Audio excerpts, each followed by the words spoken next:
ಎಂದು ಕೇಂದ್ರ ಸಚಿವ ಎಚ್.ಡಿ. ಕುಮಾರಸ್ವಾಮಿ ಅವರ ಹುಟ್ಟುಹಬ್ಬ. ಈ ಹಿನ್ನೆಲೆ ಮಂಡ್ಯ ಜಿಲ್ಲೆಯಲ್ಲಿ ಅದ್ದೂರಿಯಾಗಿ ಹುಟ್ಟುಹಬ್ಬವನ್ನು ಆಚರಿಸಲಾಗ್ತಾ ಇದೆ.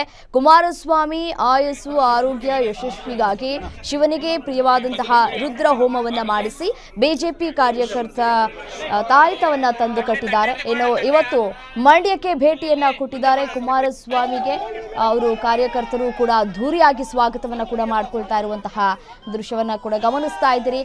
ಇದೇ ಸಂದರ್ಭದಲ್ಲಿ ಕಾರ್ಯಕರ್ತರ ಜೊತೆ ಕೇಕ್ ಅನ್ನು ಕತ್ತರಿಸಿ ಎಚ್.ಡಿ. ಕುಮಾರಸ್ವಾಮಿ ಅವರು ಬರ್ತ್ಡೇಯನ್ನು ಆಚರಿಸಿಕೊಂಡಿದ್ದಾರೆ. ಇದೇ ವೇಳೆ ಗುತ್ತಿಗೆದಾರಪುರದ ಕೊಪ್ಪಲು ಶಂಕರೇಗೌಡರಿಂದ 25 ಗ್ರಾಂನ ಚಿನ್ನದ ಸರವನ್ನ ಉಡುಗೊರೆಯಾಗಿ ಕೊಟ್ಟಿದ್ದಾರೆ ಕುಮಾರಸ್ವಾಮಿ ಅವರಿಗೆ.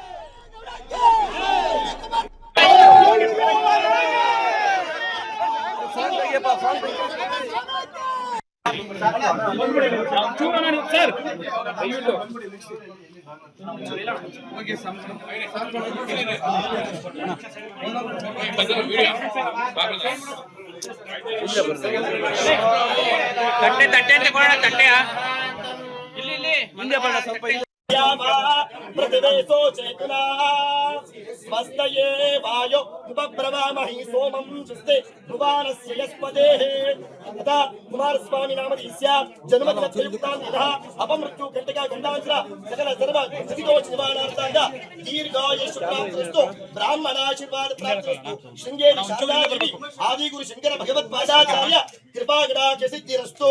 ಇವತ್ತಿನ ದಿವಸ ಬಹಳ ಸಂತೋಷದ ದಿವಸ, ಸಂಭ್ರಮದ ಆಚರಣೆಯನ್ನು ನಾವೆಲ್ಲ ಸೇರಿ ಜಾತ್ಯತೀತ ಜನತಾ ಪಕ್ಷದ ನಮ್ಮ ಅಧ್ಯಕ್ಷರು ದೀಪಕ್ ಸಿಂಗ್ ಅವರು, ನಮ್ಮ ಎಲ್ಲ ನಾಯಕರು ನಾಯಕಿಯರೆಲ್ಲ ಸೇರಿ ನಾವು ಇವತ್ತು ಹಬ್ಬವನ್ನು ಆಚರಣೆ ಮಾಡ್ತಾಯಿದ್ದೀವಿ. ಇವತ್ತು ತಾಯಿ ಕೋಟೆ ಮಾರಿಕಾಂಬೆ, ಶಿವಮೊಗ್ಗ ಮತ್ತು ಮಲೆನಾಡಿನ ಸುತ್ತಮುತ್ತಲ ಎಲ್ಲ ಜಿಲ್ಲೆಗಳ ಒಂದು ಆಶೀರ್ವಾದವನ್ನು ಕೊಡುವಂತಹ ದೇವಿ ಕೋಟೆ ಮಾರಿಕಾಂಬಾ ದೇವಿ. ಇಲ್ಲಿ ನಮ್ಮ ನಾಯಕರಾದ ಮಾಜಿ ಮುಖ್ಯಮಂತ್ರಿಗಳಾದ ಮತ್ತು ಇಂದಿನ ಕೇಂದ್ರದ ಸಚಿವರಾದ ಕುಮಾರಣ್ಣ ಅವರ ಹುಟ್ಟಿದಬ್ಬದ ಆಚರಣೆಯನ್ನು ನಾವು ಇಲ್ಲಿ ತಾಯಿಯಲ್ಲಿ ಪೂಜೆಯನ್ನು ಮಾಡಿ ನಾವೆಲ್ಲರೂ ಕೂಡ ದೇವಿಗೆ ಪ್ರಾರ್ಥನೆಯನ್ನು ಮಾಡಿ ಅವರಿಗೆ ಆರೋಗ್ಯವನ್ನು ಕೊಡಿ ಮತ್ತು ಮುಂದಿನ ಮುಖ್ಯಮಂತ್ರಿಗಳನ್ನು ಆಗಲಿಕ್ಕೆ ಕರ್ನಾಟಕ ರಾಜ್ಯದಲ್ಲಿ ಅವರಿಗೆ ಆಶೀರ್ವಾದವನ್ನು ಮಾಡಿ ಅಂತೇಳಿ ನಾವೆಲ್ಲರೂ ಕೂಡ ಪ್ರಾರ್ಥನೆಯನ್ನು ಮಾಡಿದ್ದೇವೆ.